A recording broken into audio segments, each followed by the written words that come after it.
Hi, myself Shivam Trivedi, and I will teach you physics today, class 9. As in my first part, we have discussed about the distance, displacement, scalar quantity, and vector quantity, speed, velocity. But some students are not understanding about the concept scalar quantity and physical vector quantity. They both are physical quantities. So I will start from the same topic in this video. Okay. So look at this physical quantity. Physical quantity का मतलब होता क्या है? ऐसी quantity जिसको हम major कर सकते हैं. The quantities which can be measured such as, जैसे कौन सी क्वांटिटीज हो गई? मास हो गया, ठीक है ना, वेट हो गया, ठीक, फोर्स हो गया, ठीक है, डिस्टेंस हो गया, डिस्प्लेसमेंट हो गया, वर्क डन हो गया, एनर्जी हो गई, टेम्परेचर हो गया, स्पीड हो गई, वेलोसिटी हो गई. ऐसी सारी की सारी क्वांटिटी जिसको हम मेज़र कर सकते हैं, वो सारी की सारी क्वांटिटीज़ क्या कहलाएंगी? हमारी फिजिकल क्वांटिटीज़. अब इन फिजिकल क्वांटिटीज़ में क्लासिफिकेशन है. दो टाइप्स की होती है physical quantity. Number 1 scalar quantity, number 2 vector quantity. ठीक है. स्केलर क्वांटिटी क्या होता है, वेक्टर क्वांटिटी क्या होता है, समझिएगा. Scalar quantity is that quantity which is only magnitude but no direction. यानी इसमें डायरेक्शन की बात नहीं होती है, सिर्फ इसकी बात होती है, मैग्नीट्यूड की बात होती है. अब देखिए मैग्नीट्यूड की बात कैसे. सपोज दैट किसी ने कहा कि उसका मास जो है वो 40 kg है, ठीक है ना. तो मास 40 kg है भाई, इसका जो मैग्नीट्यूड है वो कितना हो गया? 40 हो गया, ठीक है ना. किसी ने कहा उसकी स्पीड जो है वो 30 km/h है, तो उसका मैग्नीट्यूड कितना हो गया? 30. ना तो इससे पता लग रहा है कि उसकी डायरेक्शन क्या है, ना इसकी स्पीड से पता लग रहा है कि उसकी डायरेक्शन क्या है. तो जहाँ पर डायरेक्शन की बात ना हो या डायरेक्शन की बात ना की जाए, वो सारी की सारी क्वांटिटीज़ कैसी होती हैं? स्केलर क्वांटिटी होती है. इसमें सिर्फ मैग्नीट्यूड यानी सिर्फ वैल्यू की बात की जाती है, इसमें कोई भी आपका डायरेक्शन की बात नहीं की जाती. एक चीज़. दूसरी बात यहाँ पर वेक्टर क्वांटिटी की बात करते हैं. दोनों में डिफरेंस जो है वो सिर्फ डायरेक्शन का है. स्केलर क्वांटिटी में डायरेक्शन नहीं ली जाती है, वेक्टर क्वांटिटी में डायरेक्शन ली जाती है. मैग्नीट्यूड दोनों में होता है. वेक्टर का मतलब ही है, वेक्टर एक लैटिन शब्द है और इंग्लिश में जब इसका हम मीनिंग तलाशेंगे तो इंग्लिश में इसका मीनिंग निकल के आता है डायरेक्शन. वेक्टर शब्द का मतलब ही है डायरेक्शन. यानी ऐसी क्वांटिटी जिसमें क्या होता है, डायरेक्शन की बात की जाती है, वो क्वांटिटी क्या कहलाती है? आपकी वेक्टर क्वांटिटी कहलाती है. इसमें मैग्नीट्यूड भी होता है और डायरेक्शन भी होती है. जैसे कि अगर हमने बात की फोर्स बोला मैंने 50 न्यूटन, ठीक है. तो ये फोर्स 50 न्यूटन कहीं ना कहीं तो होगा, या तो इधर की तरफ लग रहा होगा, या इधर की तरफ फोर्स लग रहा होगा, या ऊपर फोर्स लग रहा होगा, या नीचे फोर्स लग रहा होगा. मतलब इसमें एक डायरेक्शन छुपी हुई है, इस शब्द में ही एक डायरेक्शन छुपी हुई है. इसलिए फोर्स कैसी क्वांटिटी हो जाएगी? Vector quantity. जबकि यहाँ पर मास और स्पीड में डायरेक्शन नहीं छुपी हुई, तो मास और स्पीड कैसी क्वांटिटी? स्केलर. अब आपसे किसी ने कह दिया कि उसका टेम्परेचर जो है, टेम्परेचर की SI यूनिट होती केल्विन. मान लीजिए किसी ने कह दिया उसका टेम्परेचर 28 केल्विन है, ठीक है ना, जो कि पॉसिबल नहीं है, मैं थोड़ा बहुत कम बता रहा हूँ आपको, ठीक है ना. मान लीजिए किसी ने कहा उसका 313 केल्विन है टेम्परेचर, ठीक है ना. तो यहाँ पर सिर्फ आपको क्या मिल रहा है? मैग्नीट्यूड. क्या डायरेक्शन आपको दिखाई पड़ी? इसमें नहीं दिखाई पड़ी डायरेक्शन. इसमें कोई डायरेक्शन आई नहीं, दिखाई कहाँ से पड़ेगी? तो ये हमारी कैसी क्वांटिटीज़ हैं? स्केलर क्वांटिटी है. यहाँ पर आपको फोर्स में एक नई डायरेक्शन दिखाई पड़ रही होगी. अगर किसी ने कहा से कि उसकी वेलोसिटी मान लीजिए 40 km/h है, ठीक है ना. यहाँ पर स्पीड 30 km/h थी, हम यहाँ 30 ले लेते हैं ताकि डिफरेंशिएशन में आसानी रहेगी. स्पीड 30 km/h है, वेलोसिटी 30 km/h. डिफरेंस क्या है दोनों में? डिफरेंस इस बात का है कि स्पीड में कोई डायरेक्शन नहीं है. लेकिन वेलोसिटी की बात जब हम करते हैं तो इसमें एक डायरेक्शन छुपी रहती है।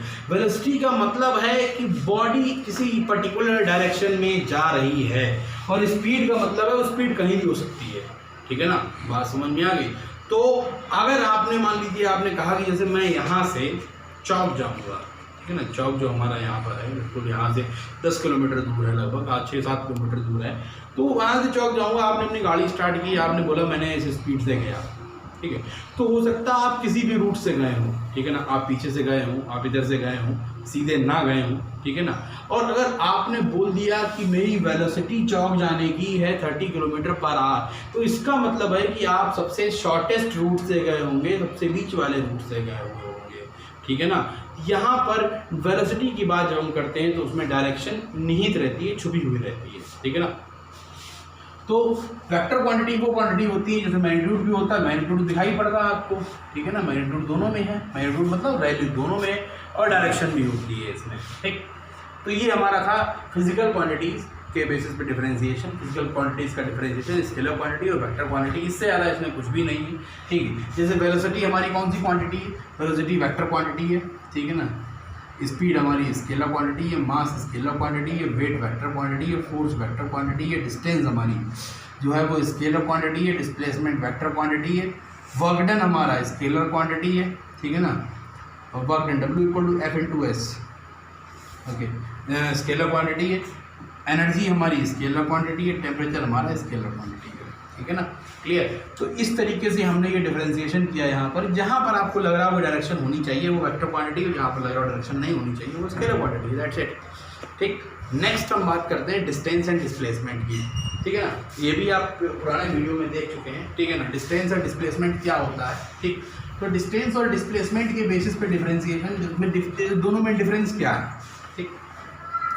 डिस्टेंस का मतलब होता है the path travelled by the body, ठीक है ना। सपोज करो आप इस पॉइंट से इस पॉइंट की तरफ गए, ठीक है, ए से लेके बी की तरफ गए आप, ठीक है। तो और ये डिस्टेंस जो है वो 5 किलोमीटर, ठीक है ना। तो यहाँ से यहाँ तक आप गए, आपका ये डिस्टेंस ट्रेवल्ड कितना हो गया, 5 किलोमीटर, ठीक है ना, क्लियर। आप उसके बाद बी पॉइंट से सी पॉइंट पे आए, सपोज दैट, ठीक है। ये 5 नहीं मान के आप इसको मानिए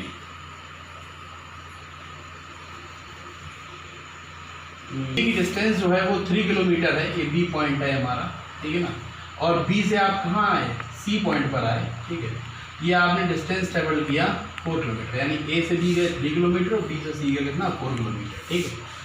आपका इनिशियल पॉइंट ये है ए, इनिशियल पॉइंट है ए, और जो फाइनल पॉइंट है आपका सी है, मतलब आप जो है वो इनिशियल पोजीशन ए है और फाइनल पोजीशन सी है। आप ए से पहले बी पे गए, बी से कहाँ गए, सी पे गए। तो आपसे अगर ये पूछा जाएगा कि आपने कितनी डिस्टेंस ट्रेवल्ड की है, तो डिस्टेंस ट्रेवल्ड का मतलब होता है the path travelled by the body. तो path travelled by the body कितनी हुई, 3 किलोमीटर ए से बी जाने में, ठीक है, और 4 किलोमीटर बी से सी जाने में। तो कुल मिला के 3 + 4 यानी कितने किलोमीटर डिस्टेंस ट्रेवल्ड हुई आपकी, 7 किलोमीटर, ठीक है ना। ये हमारा डिस्टेंस ट्रेवल्ड हो गया। अच्छा, डिस्टेंस ट्रेवल्ड की एसआई यूनिट होती है मीटर, एंड डिस्टेंस की एसआई यूनिट होती है मीटर, और डिस्प्लेसमेंट की भी एसआई यूनिट होती है मीटर। एसआई मतलब सिस्टम इंटरनेशनल यूनिट, ठीक है ना। ये एक ऐसी यूनिट होती है जो पूरी दुनिया में मान्य होती है, इसीलिए इसको नाम दिया गया एसआई, ठीक है ना। तो हर एक फिजिकल क्वांटिटी की अपनी एक एसआई यूनिट होती है, वैसे डिस्टेंस और डिस्प्लेसमेंट की एसआई यूनिट होती है मीटर, ठीक। अब आप देखिएगा कि इनिशियल पॉइंट हो गया ए और फाइनल पॉइंट हो गया सी। डिस्टेंस ट्रेवल्ड हमारा 3 किलोमीटर + 4 किलोमीटर यानी 7 किलोमीटर। अब हम बात करते हैं डिस्प्लेसमेंट क्या होता है। डिस्प्लेसमेंट का मतलब होता है the shortest distance between the initial position and the final position. तो इनिशियल पोजीशन है ए और फाइनल पोजीशन है सी, ठीक है ना। तो इनिशियल पोजीशन और फाइनल पोजीशन के बीच में शॉर्टेस्ट डिस्टेंस कितनी होनी, ये होनी चाहिए ए सी। सपोज करो एक महानुभाव थे हमारे, उन महानुभाव को ए पॉइंट से चलकर सी पॉइंट तक जाना था, ठीक है ना। 2 दोस्त थे, 2 दोस्त जो हैं उनको ए से चलकर सी तक जाना था। एक दोस्त जो थोड़ा सा कम दिमाग का था, उसने क्या किया, तो पहले ए से बी पे गया और बी से कहाँ आया, सी पे आया। तो उस दोस्त ने, पहले वाले दोस्त ने, जो फर्स्ट फ्रेंड था, उस पहले वाले दोस्त ने कितने डिस्टेंस ट्रेवल की, कुल मिला के 3 + 4 7 किलोमीटर। दूसरा वाला दोस्त होशियार था, दूसरा वाला फ्रेंड होशियार था, वो सीधे ए पॉइंट से चला और कहाँ रुका जाके, सी पॉइंट पर। तो जो ए से सी पे गया उसने ये कितने डिस्टेंस ट्रेवल की, यहाँ से 5 किलोमीटर, ठीक है ना, क्लियर। तो जो शॉर्टेस्ट डिस्टेंस है वो कितनी है, 5 किलोमीटर या 7 किलोमीटर, ऑब्वियसली 5 किलोमीटर। तो जो शॉर्टेस्ट डिस्टेंस निकल के आएगी वही हमारा क्या हो जाएगा, डिस्प्लेसमेंट हो जाएगा, ठीक है ना। तो यहाँ पर अगर हम देखते हैं डिस्प्लेसमेंट कितना हुआ, सॉरी 5 किलोमीटर हुआ जाके ये, ठीक है ना, 5 किलोमीटर हुआ। तो डिस्प्लेसमेंट का मतलब क्या होता है, द शॉर्टेस्ट डिस्टेंस, डेफिनेशन क्या है डिस्प्लेसमेंट की, the shortest distance between the initial position and the final position, और initial point and the final point. ऐसा है, यूनिट इसकी भी मीटर होती है, यहाँ हम किलोमीटर ले रहे हैं क्योंकि डिस्टेंस हमने किलोमीटर में मेजर की है इसलिए, ठीक है ना। तो क्लियर हो गया होगा, the path travelled by the body is known as the distance travelled and the shortest distance between the initial position and the final position is known as the displacement. अब मैं आपसे एक सवाल और पूछना चाहूँगा, ठीक है, वो आप मुझे कमेंट सेक्शन में बताइएगा, ठीक है। यहाँ पर सपोज दैट एक बंदा ए पॉइंट से चला, वो बी पॉइंट तक पहुंचा, उसने जो है वो 10 किलोमीटर डिस्टेंस ट्रेवल करके वो गया, और बी पॉइंट से दोबारा वो जो है घूम के कहाँ आ गया, बी पॉइंट से दोबारा घूम के वो आ गया ए पॉइंट पर। बात समझ में आ गई, ठीक है। तो कितना डिस्टेंस ट्रेवल्ड किया उसने,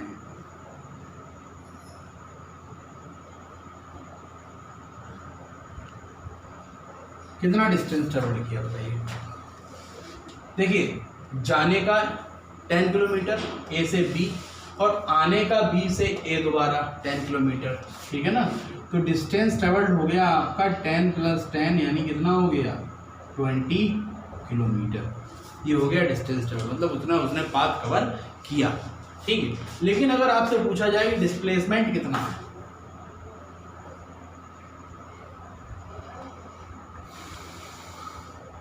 डिस्प्लेसमेंट कितना है, ठीक है ना। अच्छा, आप लोग कंफ्यूज हो रहे होंगे थोड़ा सा, मैंने डिस्टेंस ज़्यादा दी, मान लीजिए ये यहाँ पे गया, दोबारा से ये आ गया इसी पे, ठीक है ना, इधर गया और इधर से आ गया दोबारा घूम उसी पॉइंट पे। तो कितना डिस्प्लेसमेंट हुआ, जिस पॉइंट से चला था दोबारा घूम के उसी पॉइंट पर आ गया। और डिस्प्लेसमेंट की डेफिनेशन क्या होती है, the shortest distance between the initial position and the final position. अरे भाई, ये तो ए पॉइंट से चला ही था और दोबारा लौट के भी कहाँ आ गया, ए पॉइंट पर आ गया। जब ए से ही चला, ए पर ही आ गया दोबारा घूम के, तो उसका इनिशियल पॉइंट भी ए हो गया और फाइनल पॉइंट भी ए हो गया, मतलब उसका डिस्प्लेसमेंट क्या हो गया, 0। क्लियर, ठीक, बात समझ में आ गई। तो यहाँ पर सीधी सी बात है, आप ये भी देख रहे हैं कि डिस्टेंस ट्रेवल्ड तो कुछ ना कुछ निकल के आया, लेकिन उसका डिस्प्लेसमेंट क्या हो गया, 0 हो गया। क्लियर है। तो इस चीज़ को दिमाग में जरूर रखिएगा कि डिस्प्लेसमेंट कैन बी 0, डिस्प्लेसमेंट 0 होगा। अच्छा, डिस्प्लेसमेंट 0 कैसे हो गया वो मैं प्रूफ भी कर सकता हूँ। वो चीज़ देखिए, सपोज करो आपकी बॉडी ए से बी गई, ठीक है, तो जब बॉडी ए से बी गई, अगर आप ए से बी की तरफ जाने वाली डिस्टेंस, और दोबारा में बॉडी कहाँ से आई, बी से ए की तरफ आई, ठीक है ना।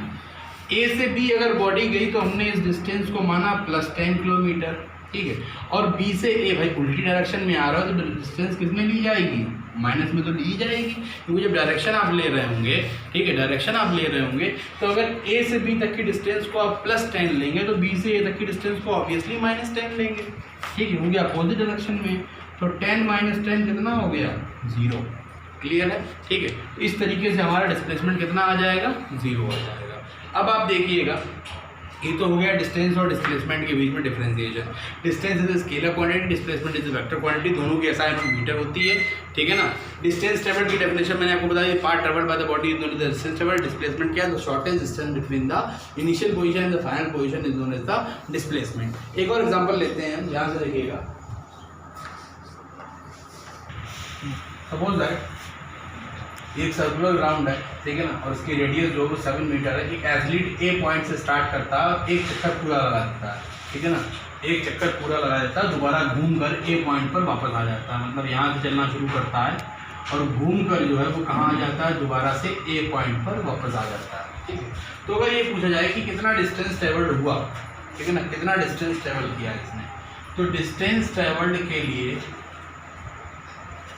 आप क्या फार्मूला लगाएंगे भाई, इसने पूरा एक चक्कर कंप्लीट किया ना, तो इसका मतलब इसने क्या किया, सर्कमफेरेंस को कंप्लीट किया, तो सर्कमफेरेंस सर्कल का फार्मूला क्या होता है 2πr, एक ही चक्कर तो लगाया है ना, तो डिस्टेंस ट्रेवल्ड इक्वल टू हो जाएगा 2πr, तो यानी 2 इंटू पाई की वैल्यू होती है 22/7 इंटू 7, यानी कितना हो जाएगा 44 मीटर। क्लियर। अब अगर आपसे पूछा जाए कि इसने कितना डिस्प्लेसमेंट कवर किया, तो कितना डिस्प्लेसमेंट कवर किया, डिस्प्लेसमेंट इसका हो जाएगा 0। रीजन क्या है, ए पॉइंट से चला था, डिस्प्लेसमेंट की डेफिनेशन पे जाइए ना तुरंत, the shortest distance between the initial position and the final position, initial position भी ए है, फाइनल पोजीशन भी ए है, ठीक है ना, दोनों ही ए हैं, तो अल्टीमेटली डिस्प्लेसमेंट क्या हो जाएगा 0, घूम के दोबारा ए पर आ गया ना, तो उसका डिस्प्लेसमेंट हो जाएगा 0 मीटर। ठीक है ना, इस तरीके से एग्जाम्पल कंप्लीट हुआ। अब नेक्स्ट पार्ट देखते हैं, uniform motion and non uniform motion. ना तो next topic is that is types of motion. ठीक है ना, टाइप्स ऑफ मोशन में 2 टाइप के मोशन यहाँ पर हम देखेंगे, यूनिफॉर्म मोशन और non uniform motion. Uniform motion और नॉन यूनिफॉर्म मोशन उसके नेम से ही क्लियर हो रहा होगा आपको। यूनिफॉर्म मतलब होता है एक जैसा, तार हिंदी में कहते हैं तारतम्यता, तारतम्यता मतलब एक जैसा। ठीक है ना, यूनिफॉर्म है कोई चीज़ एक जैसी है, स्कूल की ड्रेस भी यूनिफॉर्म होती है एक जैसी। नॉन यूनिफॉर्म मतलब अलग अलग। ठीक है ना, तो यूनिफॉर्म मोशन का मतलब क्या है, if a body covers equal distance in equal interval of time, if a body covers equal distance in equal interval of time, मतलब अगर कोई बॉडी निश्चित समय में निश्चित दूरी तय करती है तो ऐसा मोशन कहलाता है यूनिफॉर्म मोशन। ये तो बहुत अच्छे से क्लियर हो गया होगा कि निश्चित समय में, सपोज करो पहले 2 सेकंड में कोई बॉडी 10 मीटर चल रही है, फिर अगले 2 सेकंड में 10 मीटर चल रही है, फिर अगले 2 सेकंड में 10 मीटर चल रही है, फिर अगले 2 सेकंड में 10 मीटर चल रही है, फिर अगले 2 सेकंड में 10 मीटर चल रही है। इस तरीके से अगर हर 2 सेकंड में कोई बॉडी 10 मीटर डिस्टेंस ट्रेवल कर रही है तो वो बॉडी यूनिफॉर्म मोशन में होगी। क्लियर। ठीक, तो सिंपल सी बात है, if body covers equal distance in equal interval of time the body is said to be in uniform motion. अब आप देखिए, जैसे यहाँ पर हमने एग्जांपल लिए, एक कार जो ए पॉइंट पर थी, ठीक है, वो 5 सेकेंड के बाद बी पॉइंट पर पहुंच गई, कितनी डिस्टेंस ट्रैवल करके 100 मीटर डिस्टेंस ट्रैवल करके। बी पॉइंट से सी पॉइंट पर पहुंच गई 5 सेकेंड में 100 मीटर को डिस्टेंस ट्रैवल करके। सी से डी भी 100 मीटर की दूरी पर है जो कि 5 सेकेंड में ट्रैवल किया कार ने। डी से ई पॉइंट भी 100 मीटर की दूरी पर है जो कि 5 सेकेंड में ट्रैवल किया कार ने। और ई से एफ पॉइंट भी 100 मीटर दूर है जो कि कार ने ट्रैवल किया 5 सेकेंड में। तो यहाँ से आपने देखा कि हर 100 मीटर को कार ने 5 सेकेंड में ट्रैवल किया। It means car is an uniform motion. Car जो है वो किसमें थी, यूनिफॉर्म मोशन में थी। ठीक है, अब यहाँ से देखिए इसका ग्राफ, जो यूनिफॉर्म मोशन का ग्राफ बनता है वो डिस्टेंस टाइम ग्राफ के रिस्पेक्ट में बनता है। यानी एक्स एक्सिस पर हम लेते हैं टाइम, ठीक है, और वाई एक्सिस पर हम लेते हैं डिस्टेंस। ठीक, और इस डिस्टेंस टाइम ग्राफ का जो स्लोप होता है, जो ये बीच में लाइन आती है, इसको स्लोप कहते हैं। ठीक है ना, स्लोप का आगे चल के फार्मूला भी पढ़ेंगे। ठीक है ना, तो जो स्लोप होता है, ठीक, वो उसका हम एंगल निकालते हैं। ठीक है, यहाँ पर हमने एंगल माना थीटा, थीटा एंगल माना किसके साथ, एक्स एक्सिस के साथ। ठीक है ना, एक्स एक्सिस के साथ हमने इसका एंगल माना, थीटा माना। ठीक है, तो ये जो स्लोप होता है, ठीक, आप हायर क्लास में पढ़ेंगे जाके कि slope equal to tan theta. ये टेन थीटा के इक्वल होता है। टेन क्या है, ट्रिग्नोमेट्रिक फंक्शन है जो 10th क्लास में आप पढ़ेंगे।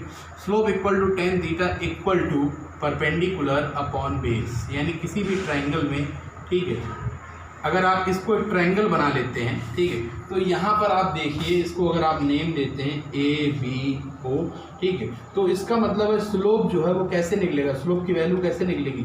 Slope equal to tan theta equal to perpendicular upon base. Perpendicular कितना है, परपेंडिकुलर हो गया हमारा ये ए बी, ठीक है, ए बी परपेंडिकुलर हो गया, और बेस क्या हो गया हमारा, बेस हो गया हमारा ओ बी। ठीक है, तो स्लोप निकालने के लिए, अगर आपको स्लोप निकालना हो तो स्लोप निकालने के लिए आप क्या करिए, स्लोप को फाइंड आउट करने के लिए आप निकालिए A B upon O B. अगर आप निकाल लेते हैं तो उससे क्या निकल आएगा, स्लोप। हालांकि ये आपके लिए आगे यूज़ आने वाली चीज़ है, लेकिन अभी इसका कोई उपयोग नहीं है। ठीक, यहाँ पर आप देखेंगे कि डिस्टेंस टाइम ग्राफ का जो ये स्लोप आया है वो एक स्ट्रेट लाइन आया है। ठीक है। और जो ये स्लोप स्ट्रेट लाइन आया है, स्ट्रेट लाइन स्लोप हमको बता रहा है यूनिफॉर्म मोशन के बारे में। किसके बारे में? यूनिफॉर्म मोशन के बारे में, ठीक है। यहाँ पर स्लोप जो है वो स्पीड बताएगा, और स्पीड ये कांस्टेंट स्पीड है, क्योंकि बॉडी निश्चित दूरी तय कर रही है निश्चित समय में, ठीक है ना, निश्चित दूरी तय कर रही है, इसलिए स्पीड क्या हो जाएगी? कांस्टेंट हो जाएगी, स्पीड यूनिफॉर्म हो जाएगी, स्पीड एक जैसी रहेगी। इस केस में भी स्पीड इसकी कितनी निकल के आएगी? 20 मीटर पर सेकेंड। बी से सी जाने में भी 20 मीटर पर सेकेंड, सी से डी जाने में भी 20 मीटर पर सेकेंड, डी से ई जाने में भी 20 मीटर पर सेकेंड, और ई से एफ जाने में भी 20 मीटर पर सेकेंड। हर एक केस में स्पीड रहेगी 20 मीटर पर सेकेंड, यानी स्पीड क्या हो गई? कांस्टेंट। और स्पीड जब कांस्टेंट है तभी डिस्टेंस टाइम ग्राफ का स्लोप हमेशा कैसा मिलता है हमको? स्ट्रेट लाइन मिलता है। इट शोज यूनिफॉर्म मोशन और uniform speed, it means speed is constant, ठीक है। अगला है हमारा नॉन यूनिफॉर्म मोशन। तो नॉन यूनिफॉर्म मोशन का मतलब क्या है? If a body does not covers equal distance and equal interval of time, अगर बॉडी जो है वो इक्वल डिस्टेंस ट्रैवल नहीं कर रही है, ठीक है। इक्वल डिस्टेंस ट्रैवल करने का मतलब ये है कि सपोज दैट कि पहले 5 सेकंड में बॉडी 10 मीटर चल रही है, अगले 5 सेकंड में बॉडी 20 मीटर चल रही है, फिर अगले 5 सेकंड में बॉडी 50 मीटर चलने लगी, फिर अगले 5 सेकंड में बॉडी 100 मीटर चल गई, यानी कि टाइम तो कांस्टेंट आ रहा है, लेकिन उसके रिस्पेक्ट में जो स्पीड डिस्टेंस ट्रेवल्ड आ रही है वो इक्वल नहीं आ रही है। तो ऐसा मोशन कहलाता है हमारा नॉन यूनिफॉर्म मोशन। वही चीज़ यहाँ भी लिखी हुई है, if a body does not covers equal distance in equal interval of time, equal दूरी कवर नहीं हो रही है इक्वल इंटरवल ऑफ टाइम में, ऐसा जो हमारा मोशन है वो कहलाएगा non uniform motion, and the body is said to be non uniform motion. आप एग्जांपल से देख ही सकते हैं, ए से बी बॉडी चली 5 सेकंड में कितना डिस्टेंस ट्रेवल किया? 80 मीटर। बी से सी जाने में 5 सेकंड में कितना डिस्टेंस ट्रेवल किया? 90 मीटर। सी से डी जाने में कितना डिस्टेंस ट्रेवल किया? 50 मीटर 5 सेकंड में। डी से ई जाने में आप उसने 5 सेकंड में कितना डिस्टेंस ट्रेवल किया? 100 मीटर। और ई से एफ जाने में 5 सेकंड में डिस्टेंस ट्रेवल किया 70 मीटर। तो आप देख रहे हैं कि जो 5 सेकंड में, हर एक 5 सेकंड में जो डिस्टेंस ट्रेवल आ रहा है वो सब में अलग अलग आ रहा है, 80, 90, 50, 100, 70, यानी कि अनइक्वल डिस्टेंस ट्रेवल हो रही है इक्वल इंटरवल ऑफ टाइम में, ठीक है ना। तो ऐसा मोशन कहलाएगा नॉन यूनिफॉर्म मोशन। और नॉन यूनिफॉर्म मोशन का जो ग्राफ है, यानी डिस्टेंस टाइम ग्राफ जो इसका बनेगा, वो स्लोप स्ट्रेट लाइन नहीं आएगा, क्योंकि यहाँ पर स्पीड कांस्टेंट नहीं है, स्पीड यूनिफॉर्म नहीं है, ठीक। इसीलिए इसका जो स्लोप होगा वो हमेशा कर्व लाइन में आएगा, ठीक है ना। कैसा आएगा? कर्व में आएगा। और जो कर्व लाइन का स्लोप होगा डिस्टेंस टाइम ग्राफ का, वो क्या शो करेगा? नॉन यूनिफॉर्म मोशन को शो करेगा। क्लियर है? ठीक है। अब इसके बाद नेक्स्ट हम देखते हैं हमारी नेक्स्ट वीडियो में।